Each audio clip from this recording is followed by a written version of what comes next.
मणिपुर में हिंसा क्यों हुआ? क्या मुख्य कारण है उसके? तो इसके बारे में हम आज थोड़ा बात करते हैं। तो मणिपुर में 3 प्रमुख जातीय समूह हैं। मैतेई जो कि ज़्यादातर हिंदू धर्म को मानने वाले लोग हैं, जो कि 50% है।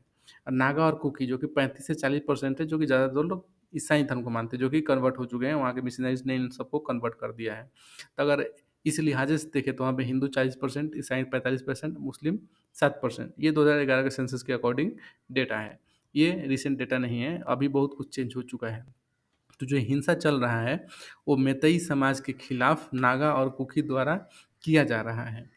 तो मैतेई में अगर देखें, मैतेई जो समाज है, तो इसकी जो पॉपुलेशन थी 1949 में 64% थी, जो कि अभी घटकर 50% से कम पे आ गई है। तो इसीलिए इन लोगों ने खुद को बचाने के लिए अपनी जो धरोहर है, अपनी जो समाज है, उसको बचाने के लिए इन लोगों ने मांग किया कि इनको भी एसटी का सुरक्षा दिया जाए, जो स्पेशल सुरक्षा मिलता है वो भी इनको मिले।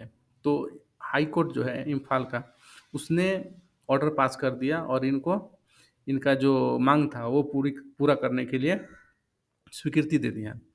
उसके बाद से ही मणिपुर में हिंसा होना शुरू हो चुका है।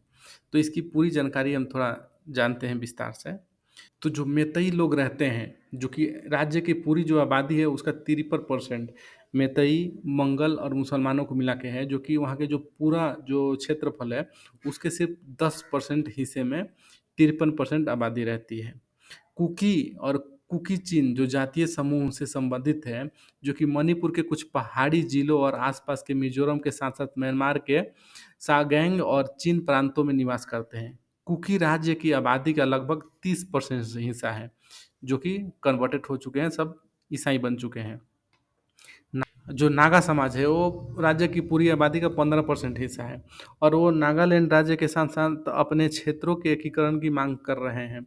और इन जो मांग है, इसका जो विरोध है वो मैतेई और कुकी दोनों ने जोरदार तरीके से किया है। कुकी म्यांमार से अवैध रूप से पलायन कर रहे हैं और मणिपुर में संरक्षित भूमि पर कब्जा कर रहे हैं। ये मेन बात है कि कुकी जो है वो म्यांमार से भाग कर आ रहे हैं, इलीगली इमिग्रेंट हो रहे हैं और यहाँ पे आके जो वहाँ की सरकारी भूमि है जो कि संरक्षित है, उस पे कब्जा कर रहे हैं। मैतेई समुदाय कुकी लोगों के अवैध प्रवास का विरोध कर रहा है और सरकार से एनआरसी लागू करने के लिए कह रहा है। ये भी एक कारण है ये हिंसा के लिए। म्यांमार से अवैध अप्रवासन के कारण कुकी की आबादी तेजी से बढ़ रही है और मैतेई आबादी लगातार घट रही है। 2011 के जो सेंसस रिपोर्ट आए थे उसमें आदिवासी समूहों के बीच 40% की एकादशी वृद्धि दिखाई है, जबकि मैतेई बहुल घाटी में यह केवल 15% ही है।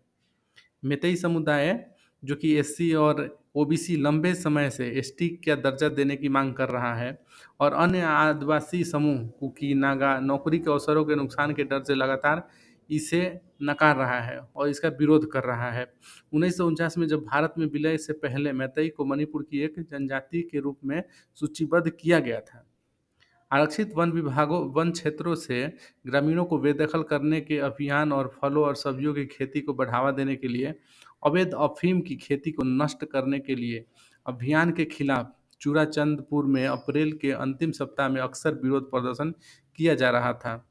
19 अप्रैल को बहुसंख्यक मैतेई समुदाय के लिए एसटी का दर्जा मांगने वाली मैतेई जनजाति संघ द्वारा दायर एक याचिका में सुनवाई करते हुए, जो वहाँ पे हाई कोर्ट ने मणिपुर सरकार को अनुसूचित जनजाति मैतेई समुदाय है उसको शामिल करने के लिए याचिकाकर्ताओं के मामले पर विचार करने का आदेश दिया। मणिपुर हाई कोर्ट के आदेश के बाद student all tribal student union of Manipur द्वारा बुधवार को 3 मई को आदिवासी एकजुटता मार्च का आह्वान किया गया था। इस दौरान मणिपुर में कई जगहों पर हिंसक झड़पें हुई, लेकिन यह नया नहीं है। हर हफ्ते उन्हें विरोध प्रदर्शन आयोजित करते ही हैं वहाँ पे। म्यांमार से अवैध प्रवासी कुकी मणिपुर में उग्रवादी समूहों के साथ मिल गए हैं और अब खुले तौर पर उच्च तकनीक वाले हथियारों का ब्रांडिंग कर रहे हैं। उनके हाथों में AK-47, वो भी लेटेस्ट मॉडल पूरा देखा जा सकता है वीडियोस में। वो लोग वीडियो बना बना के शेयर कर रहे हैं और मैतेई समुदाय को निशाना बना रहे हैं, उनका वीडियो भी शेयर कर रहे हैं, उनके घर जला रहे हैं। भारत विरोधी और गलत सूचना प्रचार प्रसार खाते विभिन्न देशों से, मुख्य रूप से पाकिस्तान और खाड़ी के जो देश हैं वो भारत के खिलाफ हमेशा से ही इनकी मदद करते आए हैं और फिर से एक धार्मिक संगठन का कोण देकर अपने नकली कथन को स्थापित कर रहे हैं इन लोगों की मदद करके। कुख्यात फर्जी समाचार फैलाने वाले अशोक स्वाइन ने भी अपने भारत विरोधी एजेंडा को उन्माद के मुताबिक चलाया। इसे राज्य में सांप्रदायिक हिंसा भड़काने के लिए केवल एक पक्ष को दिखाकर धार्मिक एंगल दिया है इसको। कुर्की आईटी सेल और फर्जी पाकिस्तानी अकाउंट झूठे दावों के साथ वीडियो फैला रहे हैं और उनसे ज़्यादातर नकली, पुराने या फिर कंप्यूटर जनित अकाउंट से ही शेयर किया जा रहा है। यह हिंदू बनाम ईसाई कभी नहीं था।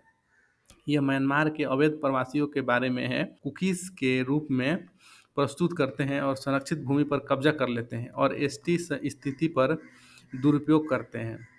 जबकि मैतेई समुदाय को उनके अधिकारों से वंचित किया गया था। हम मणिपुर के निवासियों से मणिपुर ऑन फायर के दौरान शांत रहने की अपील करते हैं। तो ये है इसकी पूरी कहानी। उम्मीद है कि आपको समझ में आया होगा और आप इसका सपोर्ट करेंगे।